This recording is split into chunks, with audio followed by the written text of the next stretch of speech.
Bonjour. Salut. Comment vas-tu? Arnaud. Il est revenu. Eh oui. Thomas is back. Ça se voit que je suis revenu. Ouais. J'ai même pas eu le temps de me raser ni me coiffer, t'as vu? Et il est bien. J'ai perdu ma voix d'ailleurs. Bonne mine. Ouais, c'est vrai que du coup, il est venu avec la voix de un petit peu plus rock, quoi. Oui, bah, un peu comme tu dis. Voilà. Il a un peu bringouillé. Il a pas picouillé, mais il a bringouillé. Ouais, tu finis dans une fontaine. Voilà, il a fini dans une fontaine. Donc gros week-end pour Thomas la semaine dernière. On revient cette semaine avec plein de news, pas mal de news, des actions de com et surtout, moi je vais revenir en premier lieu sur l'épisode de 8, je crois, 8 ou 9. Déjà? Ouais. Eh mais. Et on dit Arrête plus. salut Thomas qui vient de nous rejoindre. Merci encore pour ta fidélité. Merci. Décidément, on n'arrête plus nous. Ouais, merci à toi. Qu'est-ce qui s'est passé cette semaine? On vous l'a annoncé la semaine dernière. Mark Zuckerberg, le fondateur de Facebook, était attendu devant le Parlement européen à Bruxelles pour s'expliquer justement. À Bruxelles, une fois. À Bruxelles, une fois. Et il devait s'expliquer justement devant les députés européens sur l'affaire Cambridge Analytica. Je pense que c'était la dernière audition publique de Marco. Qu'est-ce qui s'est passé? Alors déjà, le format de l'audition était très particulier, ça lui a permis de s'évader un petit peu à Marc. Le format a duré 1h30 et sur ces 1h30, évidemment, les questions des députés, tu sais, c'est des députés, c'est des mecs qui parlent beaucoup, qui sont hyper intelligents, donc les questions sont à rallonge, donc ça a mangé pas mal de temps sur ces 1h30. Du coup, ça a permis à Zuckerberg de se faufiler entre les questions et d'apporter des non-réponses. Voilà ce qui sort de cet entretien. Il y a autre chose aussi, c'est-à-dire Oui. qu'avant de démarrer les questions, il doit présenter, faire un petit laïus sur ce qui s'est passé. Donc Yes. c'est lui qui prend la parole. Et en fait, il a exactement dit la même chose, mot pour mot, par rapport à ce qu'il a dit sur le Congrès américain. Exactement. Il ne nous a rien dit. Il a pissé sur l'Europe. Voilà. Il faut le dire. Carrément. Oui, il faut le Ah, dire. carrément. Non, en fait, il s'est excusé une énième fois. Je sais que un député belge. Alors j'ai pas le poste ni la fonction, l'a vachement attaqué en mode mais monsieur Zuckerberg, c'est la 120e fois que vous excusez, est-ce que vous maîtrisez vraiment votre entreprise? Enfin, voilà, c'est un peu parti au fight. Les députés ont été très combatifs dans leurs questions, un petit peu plus que les homologues américains apparemment. Voilà, donc on n'a rien appris, on a appris quelques trucs. En gros, on a appris le nombre de comptes touchés par cette affaire en Europe. 2,7 millions de comptes Facebook se sont fait voler des informations, ce qui est pas rien. Qu'est-ce qu'on a appris d'autre? Que le RGPD sur Facebook allait s'appliquer au monde entier. C'est la première entreprise à appliquer le RGPD au monde entier, à ses 2 milliards d'utilisateurs. Ils sont pas obligés. Ça, c'est une grande nouvelle. C'est en cours de déploiement. Ils sont un peu obligés, effectivement. Voilà. Sinon, on n'a pas appris grand-chose de Marc. Et le bouquet final de cet entretien, c'est qu'au bout d'une heure et demie, en gros, il s'est levé et le député a annoncé la fin de l'entretien comme ça. Mark Zuckerberg doit partir, il a un avion à prendre, donc il est vraiment parti comme un voleur. Bravo à lui. En tout cas, bien joué Marc, tu t'es encore faufilé dans les mailles du filet. Voilà Tu pour, jettes des paillettes dans la marque. ouais, voilà pour Facebook et son explication devant le Parlement européen, très très décevante, d'après ce que j'en lis Est-ce que Voilà. t'as vu? Non. et de ce que j'ai vu. C'était filmé, je crois. Allez voir sur le... Alors Jade doit nous mettre les liens, mais elle me semble un petit peu en retard ce matin pour les liens. Mais allez voir sinon sur le site du Monde, tout est bien expliqué. On peut récupérer le live streaming de l'entretien devant les députés, c'est pas mal. Et il doit rencontrer Macron. Hein. Je crois qu'il a déjà rencontré. Ah ouais? Ah oui, c'était le 23.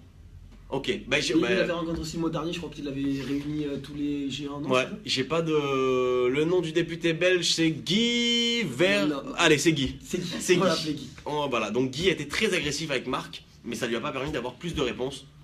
Voilà, il lui a parlé d'un contrôle public de Facebook, de scinder les activités, de garder que Instagram. Enfin, ça a été très piquant, mais il s'en est bien sorti, Marc. Merci pour Loïc pour Il ça. prend du plaisir avec l'exercice. Ouais, merci Loïc de regarder le live. Voilà, ça c'était la grosse news de la semaine. Qu'est-ce que t'as toi? Qu'est-ce que t'as vu passer dans... Passer dans les mailles du filet. Ouais. Il y a Snapchat. Moi, je vais vous parler un petit peu de Snapchat. Il y aura deux trucs sur Snapchat, mais d'abord le premier. Ok. C'est Snapchat qui va lancer un nouveau format publicitaire. C'est un format, Ok. donc publicité sur Snapchat. Vous savez, les stories, vous passez, vous allez avoir une publicité. Ouais. Si vous ne l'avez pas, vous pouvez la skipper, Ouais. c'est-à-dire appuyer dessus pour la passer et aller au suivant. Yes. Désormais, il va y avoir des publicités de 6 secondes, non Ok. skippables. C'est-à-dire que vous êtes obligé de regarder la publicité pendant 6 secondes avant de voir le prochain contenu. Alors c'était, tu vois, t'es en train de Non, réfléchir. il me semblait que tu l'avais déjà dit ça une fois. Non, non, du tout, Ok. toujours pas. Mais là, ils vont le lancer là actuellement. Pourquoi ils ont fait ça? C'est parce que surtout, il y a la pression des marques, Arnaud. Ouais. La pression des marques, pourquoi? Parce que là, ils se sont rendus compte, comme ça, la publicité, la vue moyenne sur une publicité Snapchat était de 2 secondes. Du coup, Evan Spiegel s'est dit, eux, ils sont en train de râler, du coup, je vais leur faire plaisir, je vais leur proposer un format où ils sont obligés de regarder pendant 6 secondes. En tout cas, les personnes ciblées vont pouvoir regarder la publicité pendant 6 secondes pour faire ça. C'est chiant, mais c'est bien. C'est chiant pour les utilisateurs, mais oui, ça peut être sympa. Et en parallèle, mais je crois que tu l'avais dit déjà il y a quelques temps, ils sont revenus à l'ancienne version de Snapchat, ils sont revenus au basique. Ils ont mis, les stories maintenant c'est à droite pour les amis, c'est plus à gauche. Snapchat, ils me perdent, moi. Mais pourquoi? Parce que tout simplement, ils étaient assez mécontents, les utilisateurs. Ils se rendaient compte qu'avoir une story à gauche était assez chiant. Donc ils sont revenus, ils ont fait un pas en arrière, ils sont revenus comme avant. Maintenant, les stories des amis, vous pouvez le voir sur la droite, là où normalement vous avez tous les médias, les influenceurs.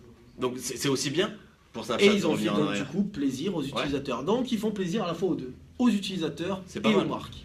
Mais c'est pas mal, c'est une belle preuve de réactivité et d'écoute de l'audience finalement. On n'impose pas son produit, on regarde ce que l'audience veut et la marque s'adapte par rapport à ça. C'est plutôt pas mal. Cynthia nous fait un signe de la main. Salut, Cynthia communique. On communique aussi, notre bonjour. Hop. Et du coup, tu parlais de story Snapchat. Moi, j'ai 2-3 chiffres très très intéressants sur les stories. C'est l'agence Block Party qui a mené cette petite enquête, ce petit sondage sur le format story. Sur l'ampleur du format story sur tous les réseaux ces dernières années. En fait, on se rend compte que les stories écrasent le fil d'actualité. Vous savez, avant, on n'avait que le fil d'actualité sur tous les réseaux.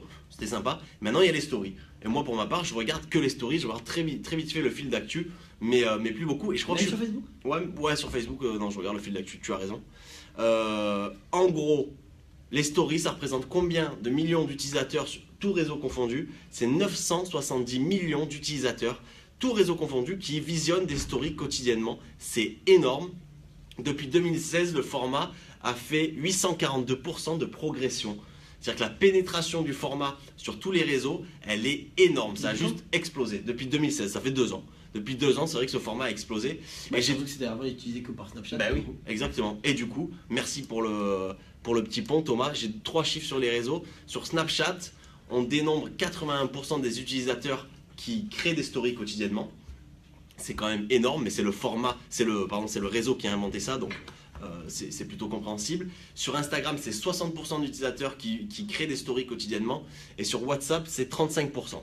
Voilà un peu On a Facebook ? L'escalade. J'ai pas Facebook, mais Facebook, on doit être sur 2-3% à peine. Facebook, c'est vrai que ça marche très peu, les stories sur Facebook. Ils ont du mal à... Ils veulent les sortir pour les annonceurs d'ailleurs. Ouais, exact. Mais c'est vrai que ce format a du mal à fonctionner sur Facebook. Peut-être que la place n'y est pas. Voilà, donc les stories explosent et allez-y, faites des stories, travaillez vos storytelling, faites des blagues, soyez créatifs. C'est le format qui permet de... J'ai dit trop de conneries sur Zuckerberg. Marc qui t'appelle pour te supprimer le compte. Exactement. Moi, je vais vous parler de Twitter. Ok. Ça a fait un peu le buzz cette semaine, je pense que vous l'avez vu. Notamment le compte de Donald Trump sur Twitter. Ah, non. Qu'est-ce qu'il a fait? Non, j'ai pas vu. T'as pas entendu? Non. T'as pas suivi l'histoire? Non, il y a 7 plaignants qui ont attaqué Donald Trump. Pour agression avec sexuelle? la justice. Non. Bon, ça va pas tarder.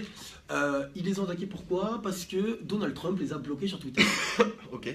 Il les a bloqués, vous savez, vous pouvez bloquer une personne qui ne peut plus avoir accès à vos tweets. Je crois que c'est à New York, c'est un juge à New York qui du coup a rendu son verdict et il a donné raison aux plaignants. D'accord. Pourquoi? Tout simplement parce que visiblement, le compte Twitter de Donald Trump est devenu, si vous voulez, dans la sphère publique, donc c'est devenu un espèce de forum public, et donc ils vont l'adhérer au premier amendement. Le premier amendement, c'est sur la liberté d'expression, les pétitions, etc. Ok. Donc, bloquer une personne, si Donald Trump bloque une personne sur son Twitter, ça devient anticonstitutionnel et il n'a plus le droit de bloquer une personne sur Twitter. D'accord, ouais, c'est de la répression de liberté. Exactement, puisque Donald Trump communique essentiellement sur Twitter, il a utilisé ce réseau en disant que c'était son réseau, son canal prioritaire. Du coup, c'est devenu public et donc il a le droit de refuser l'information à quelqu'un. C'est étonnant, c'est une news étonnante. Anticonstitutionnel. J'ai appris d'ailleurs que il y a Stephen King, je crois, qui a été bloqué par Donald Trump sur Twitter. Ah ouais. Bon, donc, donc les plaignants. Donc c'est interdit. Donc si jamais Donald Trump vous bloque, vous avez le droit de porter plainte. Ça veut dire qu'on peut balancer sur Donald Trump sur Twitter, il est dans l'incapacité de nous bloquer. Enfin, après, je connais pas, je suis pas juridique, mais en tout cas, si tu es américain et si on te bloque, tu as le droit de demander à ce qu'il te rouvre l'ouverture. D'accord. Et on avait fait une petite comparaison Trump-Macron sur le nombre de tweets, tu te rappelles? C'était Macron qui tweetait beaucoup plus que Donald Trump, à la surprise générale, hein, j'ai envie de dire. Mais sur la première année... Si, tu étais là, je crois. Sur la première année d'investiture des deux présidents, voilà, c'est Macron qui a réalisé le plus de tweets. Voilà, c'était un petit peu surprenant. Je voulais en reparler. Voilà, j'aimais bien Emmanuel Macron qui vient de rencontrer Vladimir Poutine. Voilà, des échanges cordiaux apparemment. Voilà, pas d'amitié. Bon, c'était assez froid. Tu le sais, t'étais là, tu les as Non, mais j'ai un petit peu regardé. Voilà. Qu'est-ce qu'on a d'autre? Ah oui, moi j'ai un truc. Adopte un mec. Est-ce que vous connaissez cette plateforme, cette marque, ce réseau? Vous savez, c'est pour Sud. Ça a été un des premiers, je crois, à lancer justement son site web, son application pour faire matcher les gens et les faire se rencontrer et tomber amoureux et faire beaucoup d'enfants, etc. Qu'est-ce qu'ils viennent de faire, Adopte un mec, justement pour communiquer autour des 200 000 couples qui se sont créés via Adopte un mec. C'est une opération de communication, mais pour le coup, qui a une vision un petit peu environnementale. Ils ont décidé d'aller planter 20 000 arbres en Île-de-France. Je n'ai pas le lieu encore, ça va bientôt se faire, mais je sais pas où. Ça représente 8 hectares de forêt. En fait, ces 20 000 arbres vont représenter les 200 000 couples qui se sont créés sur la plateforme. Donc il y a une plateforme en ligne. 20 000 arbres? Ouais. Et pourquoi pas 200 000? Ben, parce que dans un couple, on est deux. Ah oui. Et enfin, je sais pas, j'ai pas fait le calcul. Non, mais je pense que ce calcul ne tient oui, pas. parce que je pense qu'ils ont pas assez d'argent surtout. Non, je sais pas, 20 000, 200 000, voilà, ça colle. Ouais, oui, ouais, bon, on s'en branle. Ils plantent des arbres, c'est cool. Mais non, 200 000 arbres en Île-de-France, c'est peut-être mieux que 20 000. Du coup, il y a une plateforme, vous pouvez aller planter votre arbre virtuellement. Évidemment, ça sera fait dans la réalité. On peut même apporter un petit message d'amour à son arbre, qu'on peut appeler Choupito. Voilà, rencontré le 13 février 2013, etc. Voilà, c'était. Un Choupito, là, oui, c'était un danseur de salsa. Oui, bah, j'imagine, du coup. Voilà, petite action de communication, ça va. Deuxième action de communication, et celle-là, elle est bien. Mieux, elle est mieux. Surtout mieux, parce que bon. C'est WWF. Oui, alors qu'est-ce que c'est? Je sais que tu adores, c'est l'ONG qui protège les animaux. Oui, mais qu'est-ce que ça veut dire WWF? Ah, c'est WW, je sais pas. World, je sais qu'il y a World dedans. Après, je sais pas. Wild Foundation. World Wide Foundation. Je savais que tu savais pas, donc ça me fait... Qu'est-ce qu'ils ont fait? Mais ils sont très forts, ils sont très bien accompagnés. Généralement, on parle souvent d'eux parce que pour le coup, ils font pas mal de choses. Là, ils se sont fait accompagner par qui? Par Fred et Farid. Exactement, les deux messieurs. C'est une agence de communication à Paris. Ouais. Qu'est-ce qu'ils ont fait? Pour la journée internationale de la biodiversité. Le 22 mai, c'était. Tu le sais. Ouais. Tu le sais très bien, bravo. Pour le 22 mai, du coup, la journée internationale de la biodiversité, ils ont infiltré la Snap Map de Snapchat. Oh, les malins. Et pourquoi? Je ne sais pas. Voilà. Ils ont décidé donc d'infiltrer tout ça. Et qu'est-ce qu'ils ont fait? Ils ont mis des zones de chaleur. Vous savez, sur la Snap Map, vous pouvez voir les zones de chaleur, là où on voit le plus de snaps publics. Ouais. Eux, ils ont mis des zones de chaleur sur l'Arctique. L'Arctique, pour être plus... J'hésite entre l'Antarctique ou l'Arctique. L'Arctique. Okay. Donc il y avait des zones de chaleur sur l'Arctique. Ah oui. Ce qui généralement... Enfin, c'est pas non plus une région qui est très peuplée. Et donc il y avait beaucoup de zones de chaleur. Et quand on cliquait dessus, on pouvait voir quoi? Des vidéos liées aux différents dommages liés à la pollution, etc. Pas mal. Et des solutions. J'ai hâte de vous envoyer, je crois, la petite vidéo qui présente un peu cette action de com. C'est pas mal, moi je trouve ça hyper malin, hyper intéressant. Fred et Faris, on rappelle, et c'est pour WWF. Pas mal. Bon, après, c'est dommage que ça soit limité autant. Parce qu'il faut être sur Snapchat, regarder la Snap Map. C'était peut-être pas. Ouais. Mais en tout cas, ouais, pas mal. Belle idée, bravo à eux, bravo Fred, bravo Farid. Moi, je pense qu'ils ont rien fait, que c'est leur équipe, mais. Peut-être que c'est que leur idée. Oui, sûrement. Ça, je pense. Allez, mon œil.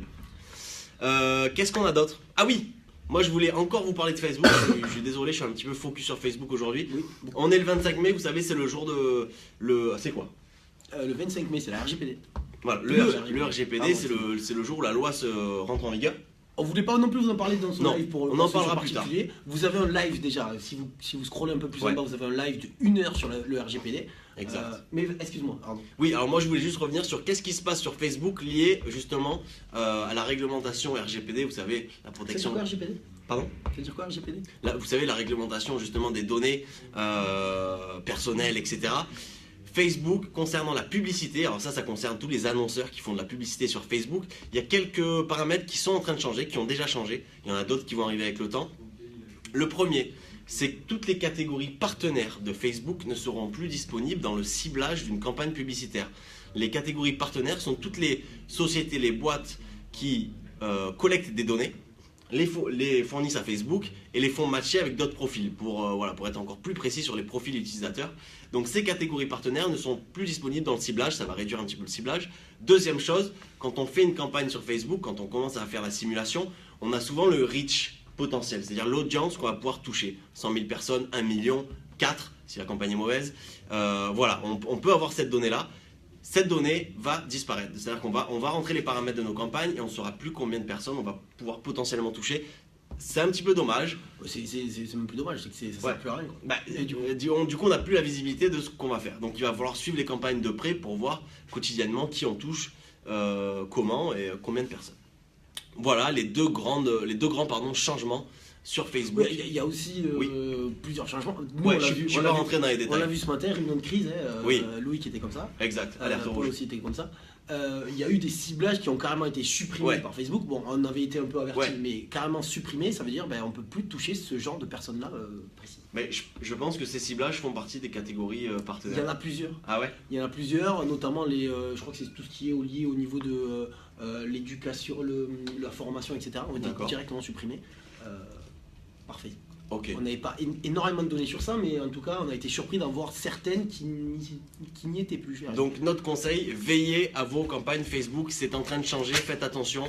Voilà, ne laissez pas tourner les campagnes 15 jours et regardez pas dans 15 jours. Regardez maintenant ce qui se passe pour pouvoir modifier et adapter et faire marcher vos campagnes comme il se doit. On en a fini? J'ai le troll de la semaine, moi. Le troll de la semaine? C'est toi qui m'as donné l'info. Ah ouais, vas-y. Je trouvais ça drôle. Je t'écoute. Ouais, mais c'est chiant à expliquer. Oh, on t'écoute. Alors, c'est le troll de la semaine. C'est Marcel Agency. Marcel Agency, qu'est-ce que c'est? C'est une boîte de pub. Arnaud, si tu peux le résumer, une boîte de pub tout simplement. C'est une agence de pub parisienne assez créative. Une très bonne agence. Ouais. On dit bonjour à Sébastien. Voilà. Hello Seb. Aussi un petit coucou. On est bien présent, Sébastien. Ouais. C'est une agence parisienne. Du coup, quelques clients, vous les connaissez sûrement parce que c'est eux qui ont fait le clip d'Oasis, vous savez, tous les fruits, etc. Voilà, c'est eux qui créent tout ça. Qu'est-ce qu'ils ont fait? Ils se sont fait troller. Mais pourquoi? Je ne sais pas. Je remets le contexte. Hein. Si tu sais, parce que tu sais qui m'as dit. Je remets le contexte. Le groupe Publicis, c'est le troisième groupe de communication au monde, dans lequel appartient d'ailleurs Marcel, ont décidé de lancer une nouvelle interface, une intelligence artificielle, qu'ils vont appeler comment? Ils vont l'appeler comme le prénom du fondateur du groupe, c'est-à-dire? Je ne sais pas. Marcel. D'accord.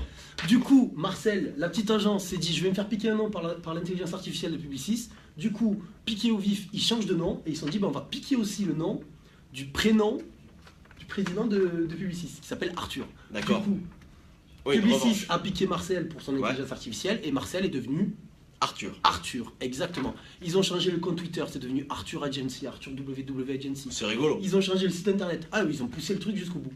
Seul problème, c'est qu'en changeant de nom de Twitter, forcément, le compte Marcel Agency, qui avait plusieurs milliers d'abonnés, enfin qui avait en tout cas une grosse notoriété, est devenu vacant.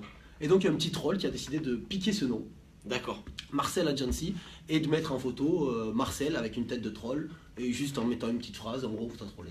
Oh, c'est pas mal. Je trouvais ça très drôle. Ouais, non, c'est une belle histoire de la semaine là. C'est rigolo, une petite revanche comme ça dans un groupe, dans un même groupe.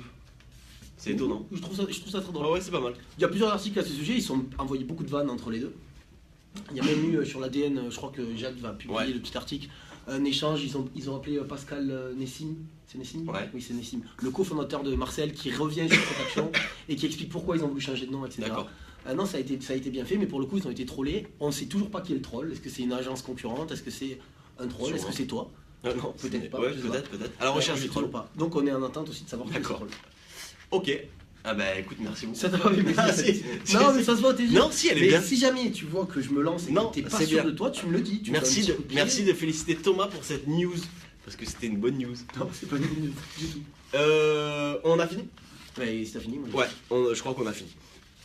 Du coup, on se dit à la semaine prochaine. Même jour, même heure? Non, mais tu sais, en juin, on avait parlé de changer les... Non, ça c'est toi qui m'en as parlé, c'est toi qui m'en as dit, oui. Ok. Bon, on en reparlera plus tard. Allez, on va teaser. Si vous êtes d'accord, en juin, on s'est dit, juin c'est l'été, c'est sympa, c'est le soleil. Pourquoi pas avoir de nouvelles têtes? Pour le live, exactement. Pourquoi pas avoir de nouvelles têtes? On va sortir du chapeau des duos. Ouais. Des duos on aurait dû le dire au début, pour le coup, inédits. Et on va tirer du chapeau, donc peut-être que la semaine prochaine, On sera en juin déjà Non, on sera pas en juin. Non, pas encore. Donc dans 2 semaines, il y aura peut-être par exemple Dorothée qui viendra faire le live avec Étienne. Voilà. Qui On va c'est faire des duos un petit peu inédits. Si vous êtes d'accord avec l'idée, mettez-nous un petit oui ou un petit ok pour les duos, un petit truc. Bon, un petit Histoire like, de motiver, voilà, un petit like. pouce en l'air. Comme ça, tout le monde sera bien motivé pour les lives et vous allez pouvoir découvrir toute l'agence. Et du coup, ça va être cool. Pourquoi pas. Voilà. Allez, sur C'est ce, bon, on se quitte. on se laisse. Ciao, ciao. Ciao. Attention au soleil, il fait chaud ce week-end. Allez, bisous, ciao. Merci Célia. Célia, ok pour les lives. Tu veux pas t'arrêter? Sébastien est ok pour les lives. Ça fait 2 qui sont ok pour les lives. Arrête-toi. Oh yeah, Célia est ok pour les lives. Non, mais ça fait du monde qui est Allez. ok pour les nouveaux binômes. Ciao. Allez, ciao.